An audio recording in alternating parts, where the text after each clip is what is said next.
On this week's Back of the Grid, we are going to be talking about Lewis Hamilton and Max Verstappen and their teammate history. And we are going to put to bed once and for all the debate about who had better teammates.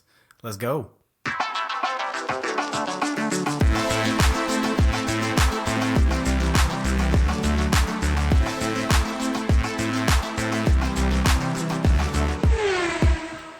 Hello and welcome to another edition of Back of the Grid. I'm your host Stu and I'm joined this week by American Chris. Hello, international edition Back of the Grid. Yeah, global Back of the Grid. Do subscribe if you're new, do leave us a comment. This episode is going to be all about Lewis Hamilton and Max Verstappen and who has had the better teammates over the year. Only, we are not going to tell you. We're just going to give you the facts. We're just going to give you the stone cold statistics. It's up to you guys to extend this debate in the comments and in messages to us, and we will read out your comments in the next episode, because this is a debate that I actually find this really interesting because it's a really, really difficult one to decipher. Yeah. Obviously, Lewis has had, how many years in Formula One now? He started in 2007. Yeah. And we're all the way up to 2023, so... This is 16th season, I think. 16th season. Wow, that makes me feel old. It does me too. Because we are old, Chris. We are. That's old. probably why, yeah.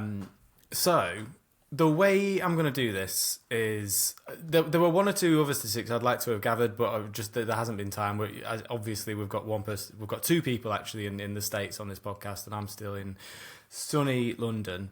But we have managed to gather some of the more crucial facts and statistics to guide us in coming to maybe helping you guys come to conclusions about who has had the better teammates over their Formula One career. But to kick into this, Verstappen's had 10 wins in a row. Hamilton's best is 5 wins in a row.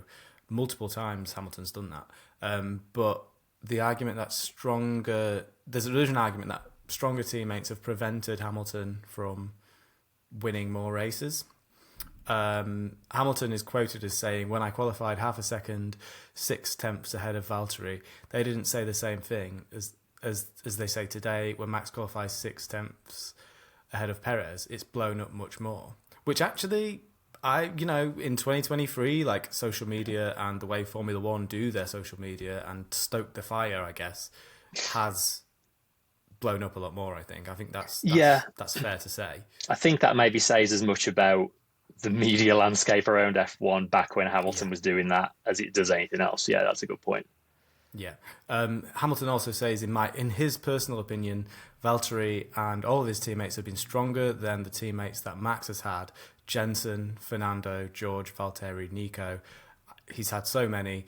These guys have all been very, very strong, very consistent, and Max has not raced against anyone like that, which, again, I think is pretty fair. Like, Fernando Alonso is a pretty big name up there straight away. Jensen Button was amazing. Jensen Button actually was the only team, one of the only of Hamilton's many teammates over the years. Button was for a long time one of the only ones who'd managed to beat Hamilton. Yeah, head to head.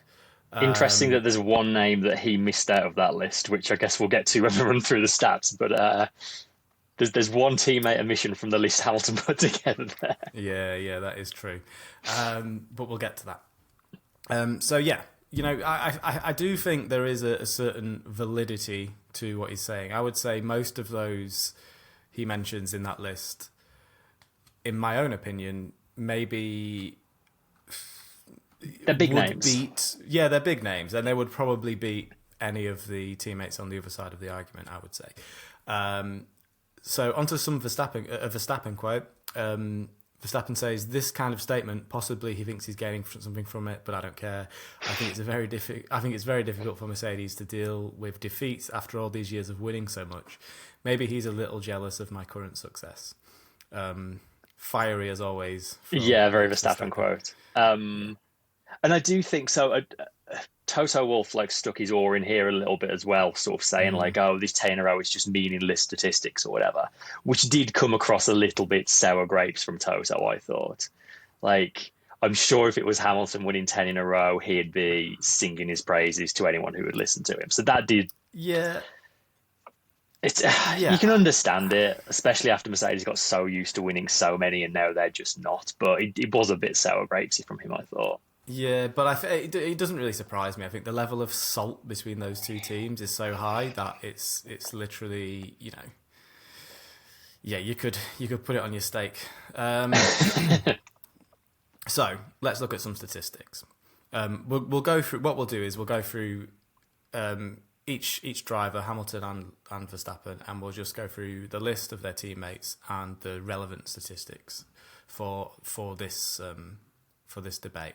And again, if you're listening and you don't agree with any of it, or you think we're looking at the wrong statistics or whatever, do let us know in the comments. And we, I think it's a debate that isn't necessarily going to end anytime soon, because I think that Hamilton's got a bit of a career left in him, and Verstappen obviously has a few years left on his contract as well. So maybe it'll be something that we come back to in the near or the distant future. So Hamilton's first teammate, Fernando Alonso, 2 World Drivers' Championships. That's before he becomes Hamilton's teammate. He's already got 2 World Drivers' Championships. So Hamilton's already in the frying pan a little bit here. Over his career, Alonso has had 32 race wins. And in his head-to-head for his 1 year with Hamilton, he lost against Hamilton. Yeah. It was only on count back to, if I remember rightly, they had the same points, same wins, and Hamilton had got more second places. So it was as good as makes no difference, a draw between them. And that season was like one of the all-time fiery seasons as well. One of the wildest seasons, yeah. Absolutely wild. Definitely one for newer listeners to go back and watch through the highlights of. Yeah, that was the rivalry between Hamilton and Alonso rivalry was absolutely fiery. But then there was also the Ferrari were right in the mix all season. Yeah. And it was Raikkonen, I believe, who won that World Championship. Nicked it at the last race, yeah. Yeah, literally at the very last race, just pinched it. So yeah, there you go. That's the first one. 32 race wins, 2 World Drivers' Championships. It's pretty strong. I mean, it's the biggest name on the list, and it's the first one on there, isn't it? Really, like I don't think any of Hamilton or Verstappen's teammates have been up to that standard. No, I think I think of all the teammates on this list, I think that is by far the strongest teammate. I don't think any of us really quite get close to Alonso. And the other thing is Alonso, for all his years in Formula One, is still performing at a really, really, really, really high level. So Hamilton will be happy about that because it means he's probably got a few years left in him as well. Yeah. The next one on the list for Hamilton is Heikki Kovalainen. The name that was missing. The name that was missing. 1 race win to Heikki's name. He was teammates with Hamilton for, I believe, 2 years. Yeah.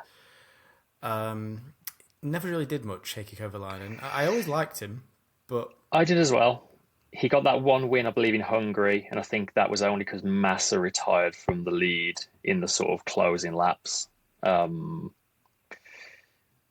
Yeah, he was a fine driver, but he was never in the championship fight for either of those years. He was at a top team, really, was he? Yeah, exactly. And so obviously, needless to say, he lost both of his years head-to-head against Hamilton at McLaren. The next teammate is Jenson Button. He arrived at McLaren with 1 World Drivers' Championship to his name, 15 race wins under his belt, and his first season against Hamilton, he lost to him, naturally, because even though he was coming off the back of a World Championship win in 2009, you're still going into a brand new team, and when the incumbent driver's been there as long as Hamilton had at that point, then it's always going to be difficult, I think, to beat any driver. You often see it. You often see the new driver, I think more often than not, struggles to beat the incumbent driver. So yeah, 15 race wins. In his second season there, he actually did beat Hamilton. He was the first of Hamilton's Formula One teammates to beat him. 5 years into his career, 5 years into his F1 career. So probably a bit of a shock to Hamilton at that point. Yeah. But, you know, he did have I think these years at McLaren, these sort of 2010s, 2011s, 2012s, this is right at the beginning. Well, 2010 was the beginning of the Red Bull dominant era with Sebastian Vettel.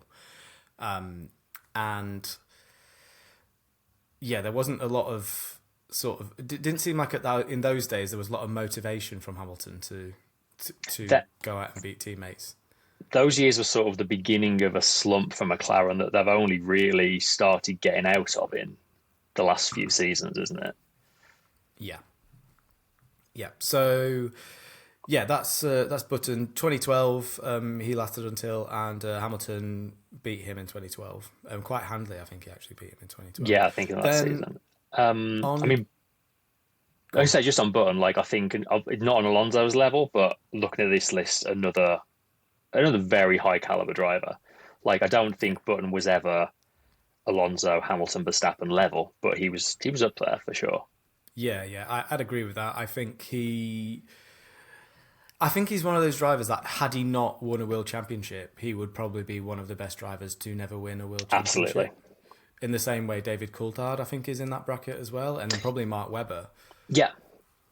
He's in that kind of second tier of drivers, isn't he? That kind of like the top of the second tier of drivers. I would say. Yeah. And then we move on to Rosberg. So Rosberg gains a world championship whilst up against Lewis Hamilton, which is not an easy thing to do. That was in 2016. Of course, he famously immediately retired. Peaced out with the championship. Yeah. Bye, guys. Leaving the door open for Valtteri Bottas to come in and do not a lot for however many years. But let's talk about race wins for Rosberg. He got 23 over the course of... I think most of those were over the course of his time at Mercedes. I think they all were. Yeah, they all were. They must have been. Yeah. So yeah, plenty of race wins there to add to the tally. And a World Drivers' Championship. So... You know, Rosberg. What do you reckon to Rosberg? Good driver, bad driver? Where does he feature in the ranking of these teammates? Where does he feature? So at the time, I always thought Rosberg was maybe a little overrated, but with the benefit of hindsight in kind of the years since he's retired, I do think what he did at that team against Hamilton was incredibly impressive. He's definitely not Alonso tier. Honestly, in terms of how well he performed against Hamilton, I'd probably put him above Button. Look, if you look at like the runs of wins, he put together some really impressive runs of wins against Hamilton. And I think I would say he fought him harder. Yeah, I would definitely. say in those days he wanted it more than probably Button might have. I think Button probably was very happy to still be in Formula One by the time he joined McLaren, because that final, that 2009 year, it didn't even look like he was going to get that drive. It was looking like they were all going to, Honda in those days were going to disappear. So, yeah, I would say Rosberg definitely put up a much, much tougher fight, particularly in that championship year in 2016. Yeah. He also did the old elbows out, win at all costs thing that all I was going to say do. He fought him the hardest, probably fought him a little bit too hard at times. Yeah, I think so. I think there was a bit of brinkmanship and gamesmanship, shall we say? Yes. In the politest possible terms, at various points throughout the season. Notably, I think Barcelona, where they collided. That was 2016, I think. Mm-hmm. Or Austria, where he just drove him off the track at turn 2. Yeah. Oh, yeah, I remember that one. And then, of course, there was Monaco, where he just pulled off the road and got the qualifying session red flags. But, they're all at it. They all do it. These guys, he's not the first person to pull out such tactics. He certainly won't be the last. So let's move on to Bottas, who... Now I'm not going to go so hard on Bottas, Chris. You'll be pleased to hear. But I don't think Bottas ever quite had the same. Oh, certainly from the outside, didn't look like he had the same fire in his belly to go up against Hamilton as what maybe Rosberg did or Alonso did. He had his moments, but yeah, certainly across a season, he just never really. Ultimately, I just don't think he had the raw pace, qualifying pace. He did. Like the guy never missed a Q3 in the 5 years he was at Mercedes, and like Wow. yeah, and he out qualified Hamilton, who is the best statistical qualifier of all time, on multiple occasions. Like over one lap, he was honestly over one lap. I think Bottas might be the toughest competition that Hamilton's gone up against, maybe with the exception of Rosberg. But yeah, on race pace, he had his day from time to time, but he was never really. He could never really put up a season-long fight against Hamilton. No. I mean, Hamilton beat him 5 seasons in a row, and it was never really that close, was it? Never really, no. And this is like kind of, it kind of puts him in, for me, it kind of puts him in a similar bracket to what Perez is now. For all this talk about how a lot of the Mercedes fights were close, I think in the Rosberg years, I think that's true. But I think over the Bottas years, maybe not. I think the similarities to Red Bull's current domination, the way I feel about it right now, like I can feel a similar thing for the Mercedes domination years during the Bottas era. Yeah. And if you go back and look at when we're talking about this 10 in a row statistic, generally the breaks in Hamilton's runs in those years, a lot of the time it was other teams that broke his runs, not Bottas that did it. And yeah, I feel like if you put current day Perez in that era of Mercedes and that era Bottas in the current Red Bull, you'd probably end up with similar sets of results, I would expect. Yeah, I think so. So yeah, Bottas managed 10 wins during his time with Hamilton, or over the course of he's had 10 wins over the course of his career. Yeah, he's certainly not won any Alfa 10 more Romeo. to add to the tally. No. And then finally we're on to Russell. Russell's got one career race win. He has beaten Hamilton once, that was last year, but I think that was one a comes huge with a caveat because Hamilton was doing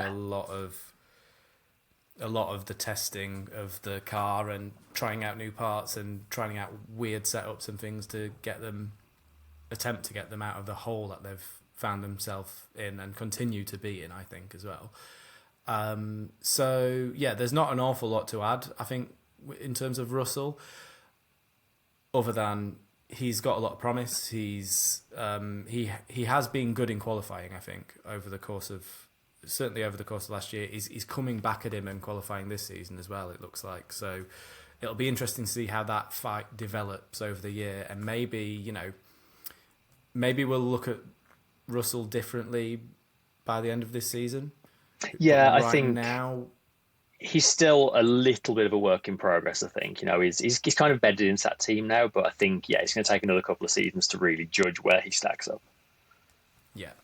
So let's move on to Verstappen.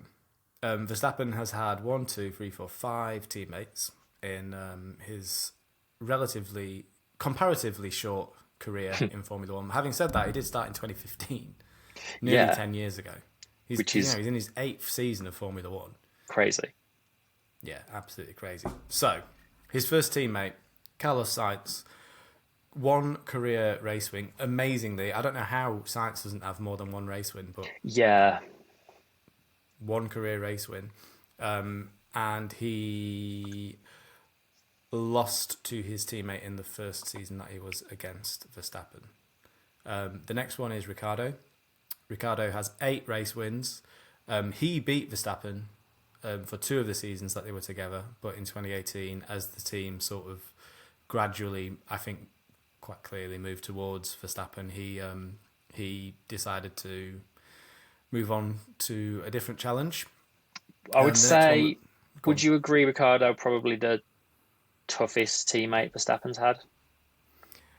Maybe, but what we're going to do is, I think we'll go through each of these after we Yeah. get to the end of this list, and then we'll compare them against all of the other teammates that we makes mentioned sense. in the entire thing. So I'll do it as quickly as I can. So Ricciardo, 8 race wins, beats Verstappen on 2 of the occasions, 2 of the seasons that he was against him, and eventually loses in 2018. Gasly, 1 race win, lost to Verstappen in 2019. Albon also lost to Verstappen in 2019 and in 2020. No race wins, no Wheels Drivers' Championships, obviously. And then Perez, 6 race wins, 0 Wheel Drivers' Championships, but has lost to Verstappen quite comprehensively over the course of the last 3 years. So let's start with Sainz. Is there a driver he is better than on that list of teammates that Lewis Hamilton has? So that was an early Carlos Sainz at that point in 2015, Yeah. and I think he was at the point where he was doing enough to show promise that bigger teams were interested in him. I would definitely rank him above Kovalainen. Yeah. But I'm not sure I rank him above anyone else. That No? version of Carlos Sainz at that point in time, I don't think so. What about now? Let's say now. Now Carlos Sainz, I'd probably rather have him in my car than Valtteri Bottas. Mm-hmm. Probably on a Any par others? with Button, I would say, looking at that list. Yeah. Certainly And behind Kovalainen, Alonso and Rosberg. We're not going to bother with Kovalainen because he's clearly... I think he's bottom of the list, yeah. He's bottom of the whole list, I think. Which is such a shame because I really liked him. So Ricciardo. I think Ricciardo does feature quite highly on this list. I think if there's sort of if there's a driver that's going to prove Hamilton wrong, I think this is your guy. I think, Ricciardo is a very, very good, very, very talented driver who's just had a pretty tough journey through Formula One and found himself in the wrong place at the wrong time quite a lot. Is he better than Alonso? No. I don't think he is, sadly. Is he better than Russell? Jury's out. He's definitely better than Kovalainen. Is he better than Button? Probably a bit better than Button, I would say. I think if you put those two head to head, I think Ricciardo's coming out on top.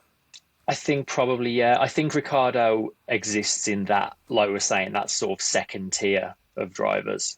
The Mark Webbers, the Jenson Buttons, the David Coulthards of the world. I think Ricciardo probably exists in that tier for me. Yeah.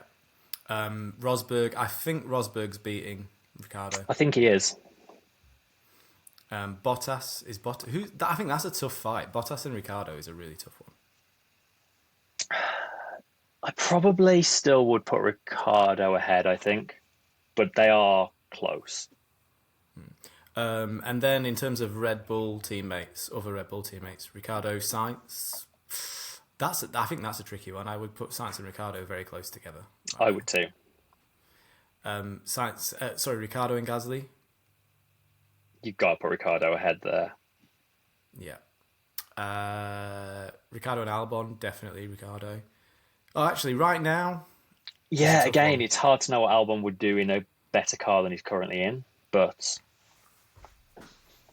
He's driving really this season, Albon's driving really, really well, and he actually has a Formula One drive, whereas Ricciardo is in recovery mode from his injury, so he doesn't actually have a drive at the moment. Poor guy. And then Ricciardo v Perez, I think, is also an interesting one. I do think Ricciardo is better than Perez. I think I do too. I think he's more consistent, for sure. Okay. The next one, Gasly. Let's compare Gasly to some Hamilton teammates. I don't think Gasly is... Maybe Kovalainen is better than Gasly. I think the rest of them...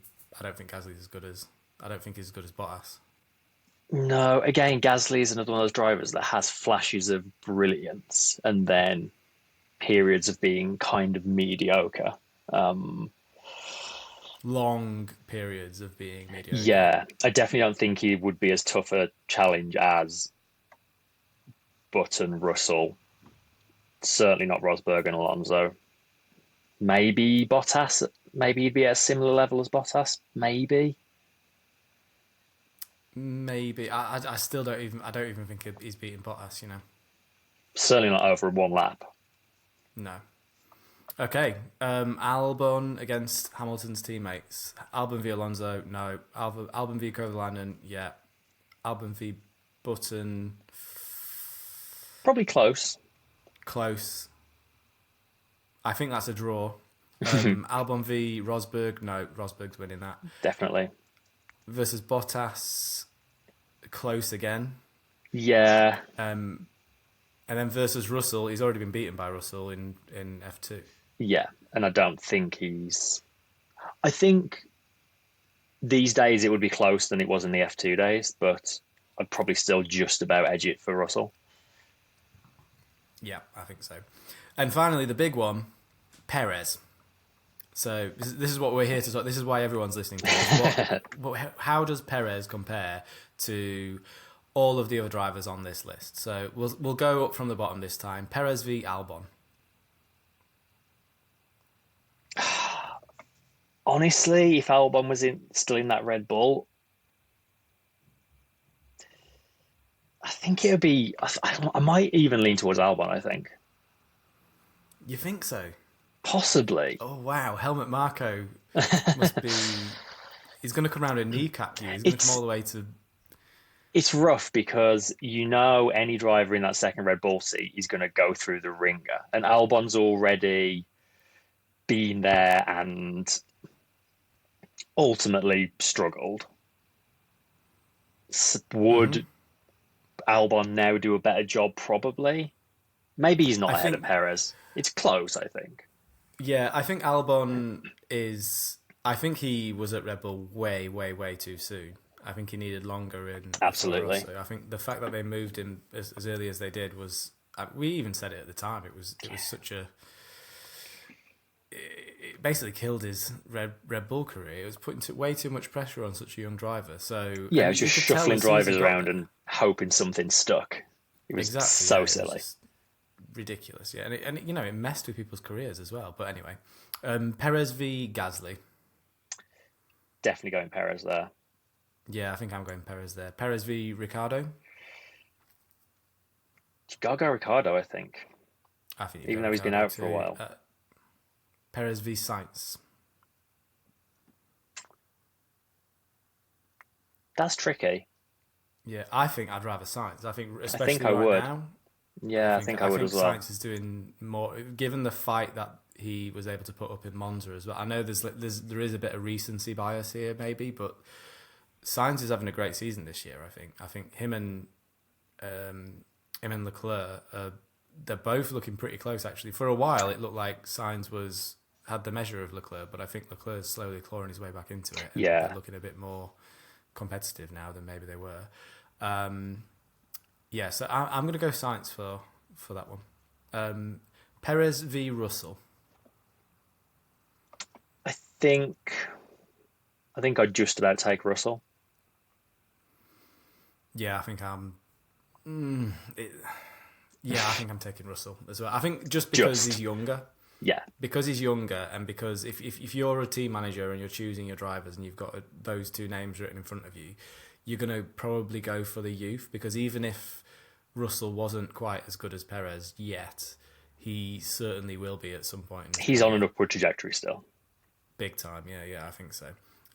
Perez v Bottas. Interesting one. I'm probably going Perez on that one, I think. Do you think so? Stepping out of my Bottas corner for a second, I think Perez maybe just edges that one. I think it's again really they're close.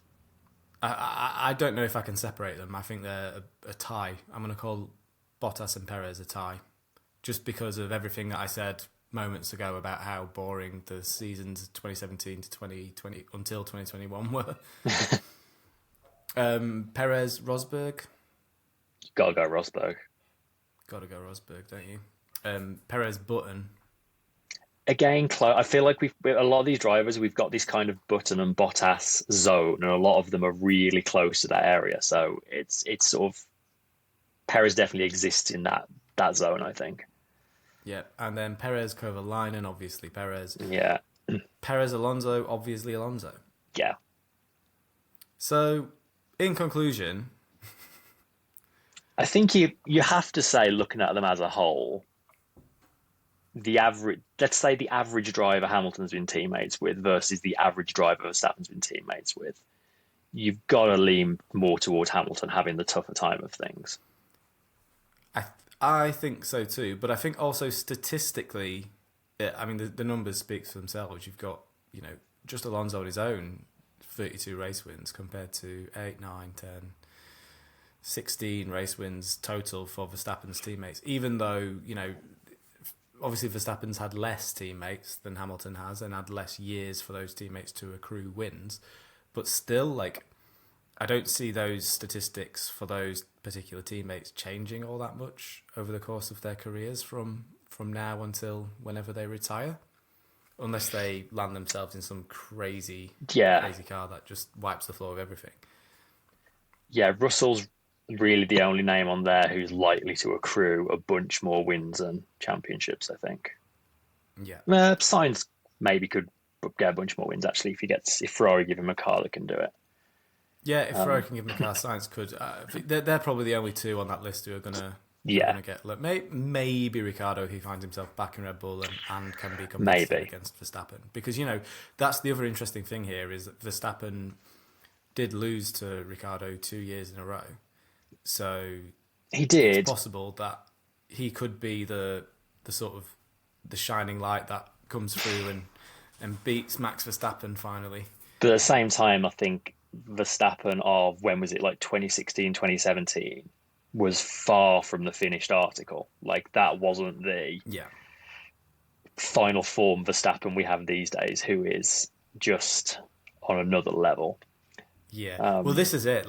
Verstappen at the moment, being his teammate, must be really difficult. Verstappen has not made a mistake for, 2 seasons? A season and a half? Yeah, that's honestly more impressive than the 10 wins. Is just the metronomic way he just goes out and he's just lap after lap, fast and error-free. How do you beat that? How on earth do you beat that? Yeah, it must be so nice getting in that car and knowing that you've got the car to be able to drive that, because obviously a lot of it is about the car. I think you need to be able to give for a driver to be able to perform at that level and not make mistakes. They need a car that is, is compliant and won't lead them into making mistakes, and they need to be able to not push so hard that they do make these mistakes. And that's certainly where he's at the moment. The car he's got right now is so well suited to him and his driving style that he's able to just exploit it to the absolute maximum without even pushing 10 temps.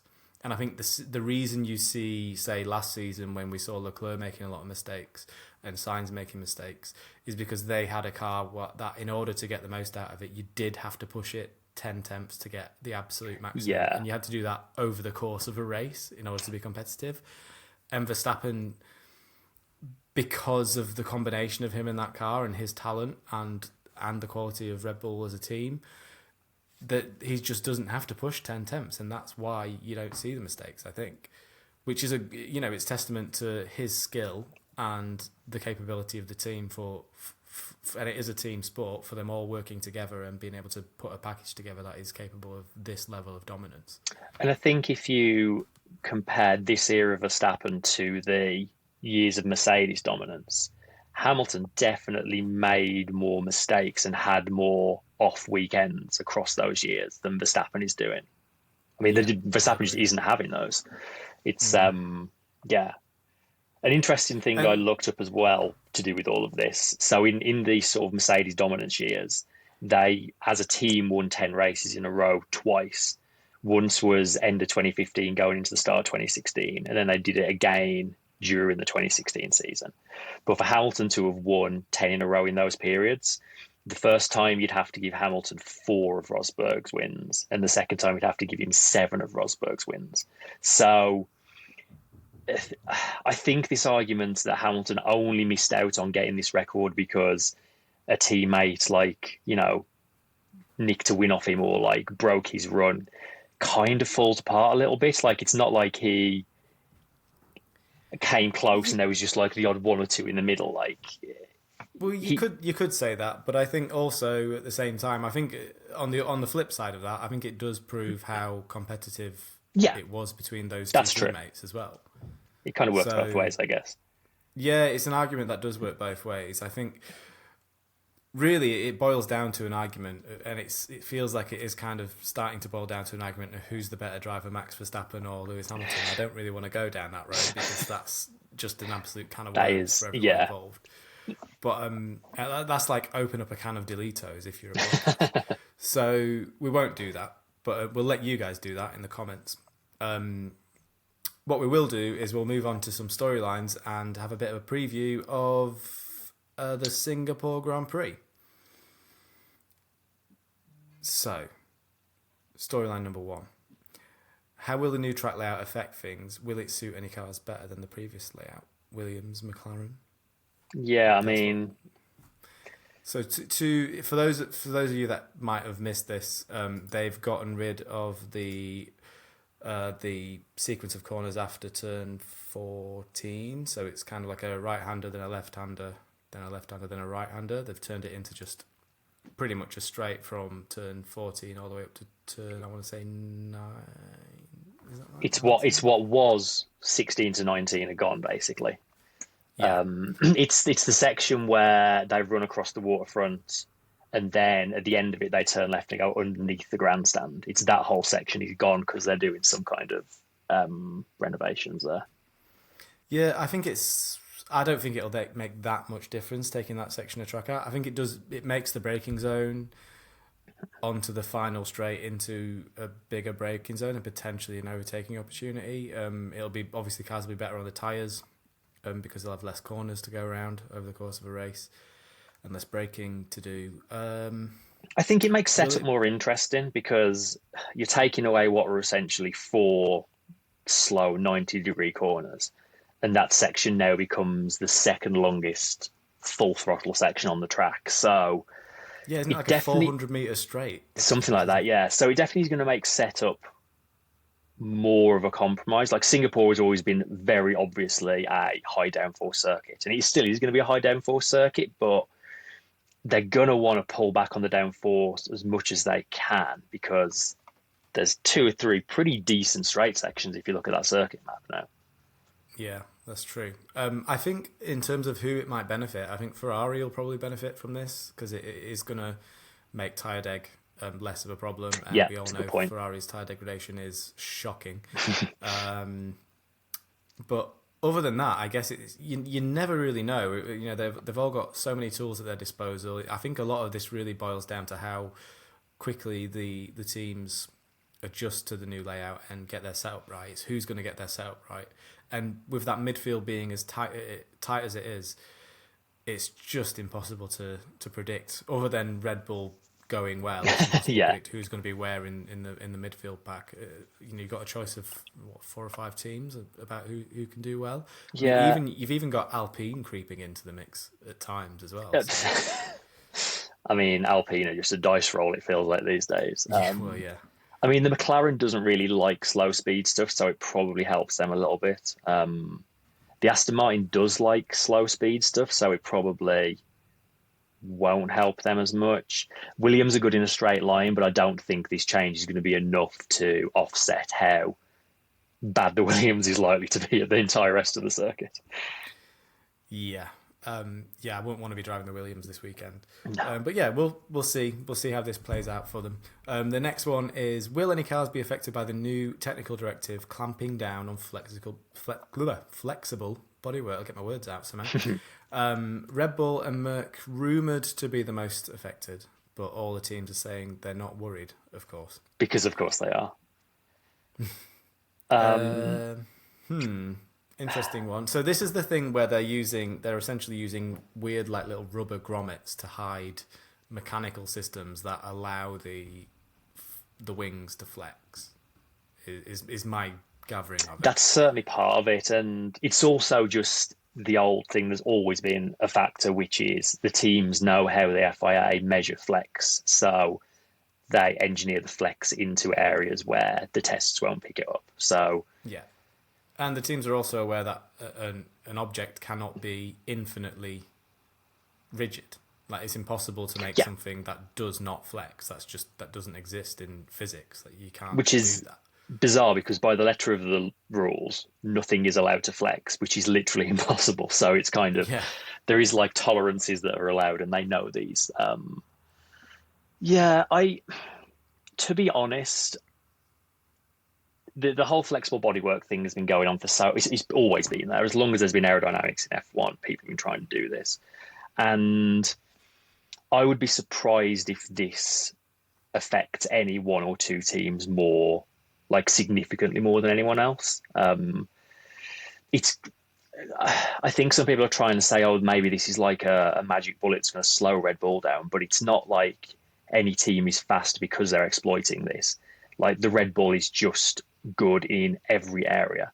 So just because they maybe can't flex their front wing as much as they have been, it's not going to slow them down relative to anybody else. As well.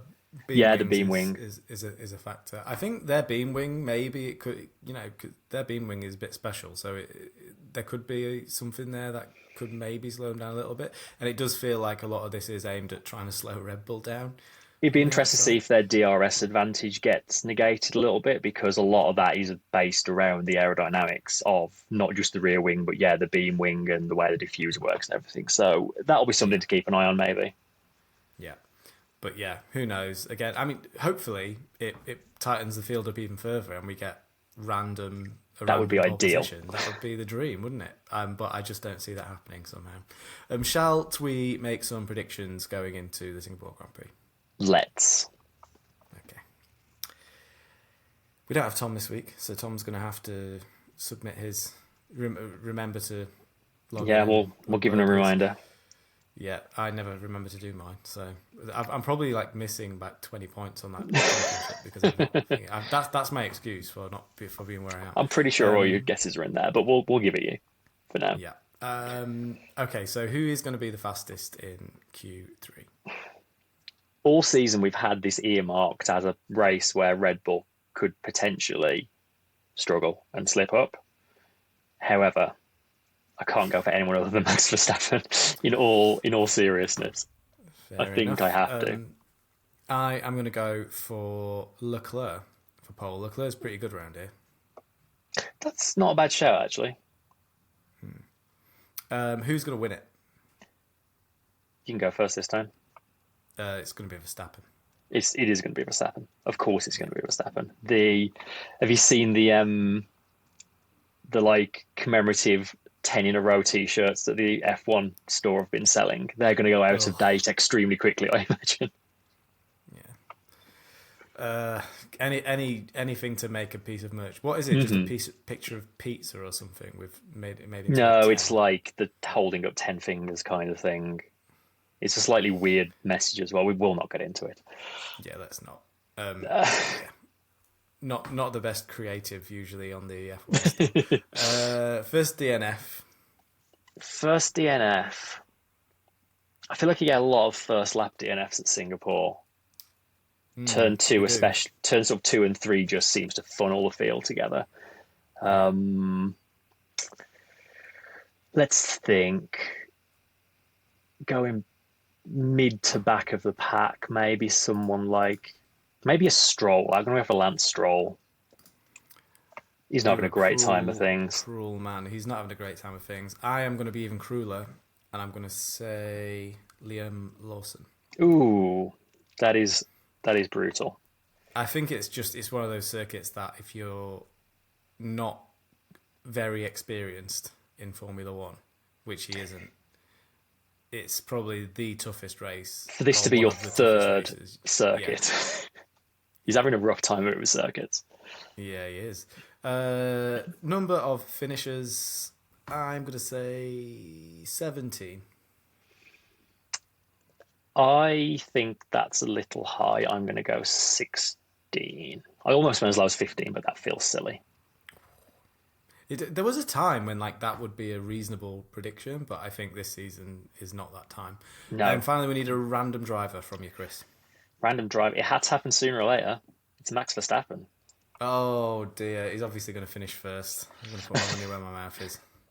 Yeah, I think in past weeks I've hedged my bets a little bit, but I think I have to go first this time. You know what? I'm glad it's come up this week, because if there's one race that you could maybe think he might not get, I think this is one of them. It's not quite as cut and dry as other circuits for sure, but I do think he probably still is going to do it.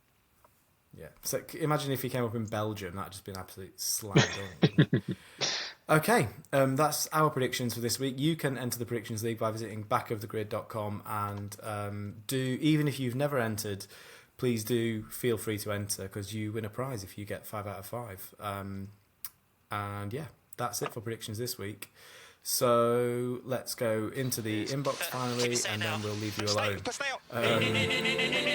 The first one we've got this week is from a gentleman called Max. He says, "Hey man, is Helmut Marko now just a liability for Red Bull, given he's always saying ludicrous things like what he's just said about Checo?" And Wesley says, "Hey man, do you think Checo's season would be any different if he didn't have one of the bosses making disparaging comments about him all the time? I know drivers are supposed to be able to block out the noise, but when it's personal like that, it's got to be hard." So this is obvious. This alludes to the Helmut Marko saying that, I believe he said that Perez wasn't as good because of the part of the world he's from. Essentially, yeah.